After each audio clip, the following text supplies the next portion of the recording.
الجميلة دي اعمل بيهم ايه؟ ممكن اعمل برج مثلا، ولا لا لا لا لا، انا هعمل سفرة جميلة واقعد اكل عليها، كرسي جميل وترابيزة احط عليها الاكل بتاعي الجميل، واقعد كده واكل، اقعد بقى اكل البيتزا. دقدق حبيبي ازيك؟ اهلا اهلا يا ماما. يلا يا حبيبي وقت اللعب خلص ودلوقتي وقت المذاكرة. يا ماما كل شوية وقت المذاكرة وقت المذاكرة، انا ما صدقت العب وافرح كده واستمتع باللعب. يلا يا دودو انا سبتك لعبت براحتك واتفرجت شوية على التلفزيون وقلنا ده وقت المذاكرة.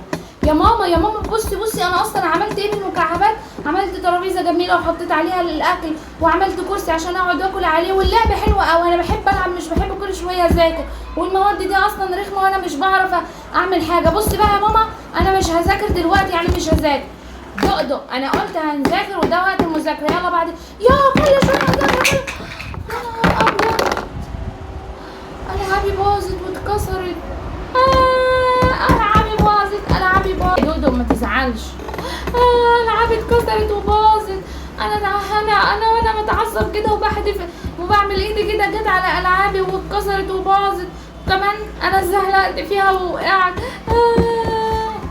معلش يا دودو، ما ده كله من العصبيه. ايوه يا ماما عندك حق، بس انا ما بعرفش اعمل حاجه، انا كده لما بتعصب بلاقي نفسي عماله ازعق واعلي صوتي، وساعات بخبط في اي حاجه او اخبط نفسي. ماشي يا دودو، بس ده شوف مضر ازاي، وخلى لعبك تتكسر وخلاك انت كمان وقعت وكنت هتتعور. طب اعمل ايه يا ماما يعني لما اتعصب كده وابقى زعلان؟ ممكن مثلا تاخد نفس، او تعد ل5، او تروح تغسل وشك، وبعد كده يا دقدق تفكر كويس قوي قبل ما تتصرف وتقول كلام يضايق اللي قدامك، او تعمل تصرف تندم عليه.